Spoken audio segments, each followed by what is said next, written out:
Back to my channel. So நம்ம இதில் பார்த்தீங்கன்னா மெட்ராஸ் ஹைகோர்ட் ரெக்ரூட்மெண்ட் மாவட்ட வாரியாக காரிடங்கள் அப்படின்றது வந்து அறிவிச்சிருந்தாங்க. இந்த மாவட்ட நீதிமன்றங்களில் உள்ள காரிடங்களுக்கு ஆல்ரெடியே வந்து நோட்டிஃபிகேஷன் க்ளோஸ் பண்ணி இப்போ எக்ஸ்டென்ஷன் டேட்டும் வந்து நாளை தினத்தோடு வந்து க்ளோஸ் பண்ணுறாங்க. ஸோ இது வரைக்கும் நீங்கள் இன்னும் அப்ளை பண்ணல அப்படின்னா வந்து அப்ளை பண்ணிவிடுங்க. ஸோ இதில் வந்து உங்களுக்கு வில்லிங் இருந்தால் மட்டும் ஸோ இந்த பணியிடங்களுக்கு நீங்கள் ஓகே எனக்கு வந்து நீதித்துறை ஜாப் வந்து செட் ஆகும் அப்படின்னு நினைக்கிறவங்க மட்டும் தாராளமாக இன்றைய தினத்துலேருந்து நாளை தினம் வரைக்கும் வந்து அப்ளை பண்ணிக்கலாம்.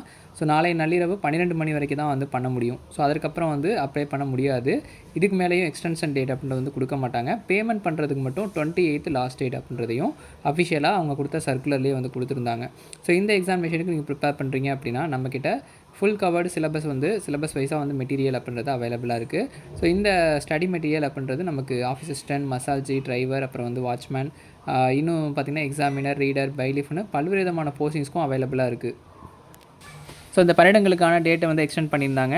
நாளை தினத்தோடு க்ளோஸ் பண்ணுறாங்கன்ற இன்ஃபர்மேஷனை கொடுத்துட்டு இந்த எக்ஸாமினேஷனுக்கான study material plus test batch அப்படின்றது நம்மகிட்ட அவைலபிளாக இருக்குது. இந்த ஸ்டடி மெட்டீரியல் பை பண்ணுறவங்களுக்கு 30 டெஸ்ட் பேட்ச் அடங்கிய காம்போ வந்து ஃப்ரீயாக ப்ரொவைட் பண்ணுறோம். அதேமாதிரி online test, Tamil online test 45 online டெஸ்ட்டும் ஃப்ரீயாக வந்து ப்ரொவைட் பண்ணுறோம். ஸோ இது எல்லாமே ஒரு குறிப்பிட்ட காஸ்ட்டில் தான் வந்து நாங்கள் ப்ரொவைட் பண்ணுறோன்றதையும் இன்ஃபர்மேஷன்ஸாக கொடுக்குறேன். ஸோ ஆஃபீஸ் அசிஸ்டண்ட்டும் வேணும், எனக்கு வந்து பெய்லிஃப் எக்ஸாமினேஷனுக்கான ஸ்டடி மெட்டீரியல் வேணும் அப்படின்னா அதற்கான ப்ரைஸும் வந்து ரெடியூஸ் பண்ணி உங்களுக்காக வந்து ப்ரொவைட் பண்ணுறோம். ஸோ டிஸ்கிரிப்ஷனில் இது சம்மந்தமான டீட்டெயில்ஸ் வந்து தரேன்.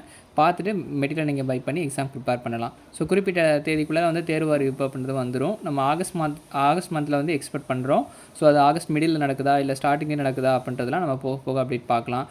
இன்னும் ஒரு சில பேருக்கு இருக்கிற சந்தேகங்கள் என்னென்னு பார்த்தீங்கன்னா, போஸ்டிங்ஸ் வந்து அப்ளை பண்ணும்போது நான் வந்து ஒரே பதவிக்கு பல்வேறு மாவட்டங்கள் வந்து அப்ளை பண்ணலாமா அப்படின்றத கேட்குறீங்க. ஸோ பல்வேறு மாவட்டங்களுக்கு விண்ணப்பிக்கலாம், ஒரே பதவிக்கு விண்ணப்பிக்கலாம். ஆனால் விண்ணப்பிக்கும்போது தேர்வு அப்படின்றது ஒரு மாவட்டத்தில் தான் வந்து நடக்கும். ஸோ அதுக்காக நீங்கள் வந்து ட்ராவல் பண்ணி ஒரு மாவட்டத்தில் எக்ஸாம் எழுத முடியும், ஒரே டைமில் எல்லா ஊர்லேயும் போய் எழுத முடியாது. அதனால் எந்த மாவட்டத்தில் கரெக்டாக நீங்கள் வந்து சூஸ் பண்ணுறீங்களோ அந்த மாவட்டத்தை தான் போய் ஒரு தேர்வு எழுத முடியும்.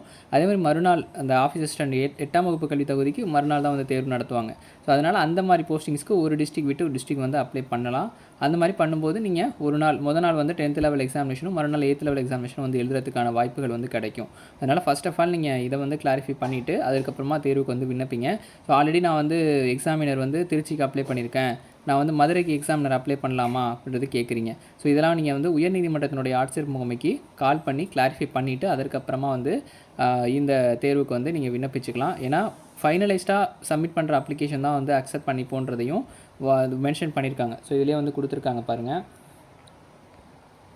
ஸோ இதில் கொடுத்துருக்காங்க பாருங்கள், ஆப்ஷன் ஏன்னு சொல்லி கொடுத்துருக்காங்க. ஒவ்வொரு நீதித்துறை மாவட்டத்திலும் உள்ள பல்வேறு பதவிகளுக்கு தனித்தனி அறிவிக்கைகள் வெளியிடப்பட்டிருந்தால் விண்ணப்பதாரர்கள் அவர்களின் விருப்பப்படி ஏதாவது ஒரு நீதித்துறை மாவட்டத்தில் தங்களுக்கு ஏற்ற பதவிகளுக்கு விண்ணப்பிக்குமாறு கேட்டுக்கொள்ளப்படுகிறார்கள். ஏனென்றால் அனைத்து நீதித்துறை மாவட்டங்களில் உள்ள ஒரே விதமான பதவிக்கான பொது எழுத்து தேர்வு மற்றும் வாய்மொழி தேர்வு ஆகியவை அந்தந்த மாவட்டங்களிலோ அல்லது மெட்ராஸ் உயர்நீதிமன்ற ஆட்சேர்ப்பு பிரிவு சென்னை நிர்ணயிக்கும் வேறு இடங்களிலோ ஒரே நாளில் நடைபெறும். ஸோ எக்ஸாமினேஷன் ஒரே நாளில் நடக்கும். விண்ணப்பதாரர்கள் தேர்வு செய்யப்பட்டு ஒரு குறிப்பிட்ட நீதித்துறை மாவட்டத்திற்கு ஒதுக்கப்பட்ட பின்பு மற்றொரு நீதித்துறை மாவட்டத்திற்கு மாற்றம் செய்ய எழுப்பப்படும் எந்த ஒரு கோரிக்கையும் ஏற்கப்பட மாட்டாது. இந்த வேலையின் தன்மையானது விண்ணப்பதாரர்கள் விண்ணப்பித்த மாவட்டத்திலேயே தங்கி பணி செய்ய வேண்டும். அதாவது எந்த மாவட்டத்துக்கு விண்ணப்பிக்கிறீங்களோ அங்கேயே தான் நீங்கள் வந்து வேலை பார்க்குற மாதிரி இருக்கும். அதனால் நீங்கள் வந்து இந்த போஸ்டிங்ஸ் அப்ளை பண்ணிங்க அப்படின்னா கம்பைன்டு எக்ஸாமினேஷன் தான்.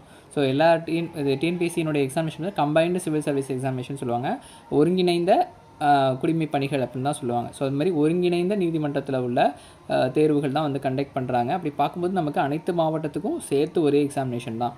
அப்படி பார்க்கும்போது நீங்கள் ஒரு மாவட்டத்துக்கு இப்போ திருச்சி அப்ளை பண்ணிவிட்டு ஹால் டிக்கெட் வந்துருச்சு, மதுரைக்கும் அப்ளை பண்ணி ஹால் டிக்கெட் வந்துருச்சு, எந்த மாவட்டத்துக்கு போவீங்கன்றதை நீங்கள் தான் வந்து டிசைட் பண்ணணும்.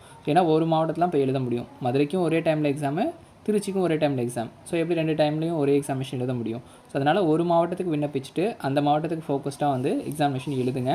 மற்ற மாவட்டத்துக்கு விண்ணப்பிக்கும் போது ஸோ பல்வேறு வேறு பதவிகளுக்கு இப்போ 8ஆம் வகுப்பு கல்வி தகுதிக்கு ஆஃபீஸ் அசிஸ்டன்ட் கொடுத்துருக்காங்கன்னா அதற்கு நீங்கள் விண்ணப்பிச்சுக்கலாம். ஏன்னா அது வந்து மறுநாள் தேர்வு நடக்கும், இல்லை மொதல் நாளே வந்து எக்ஸாமினேஷன் நடக்கலாம்.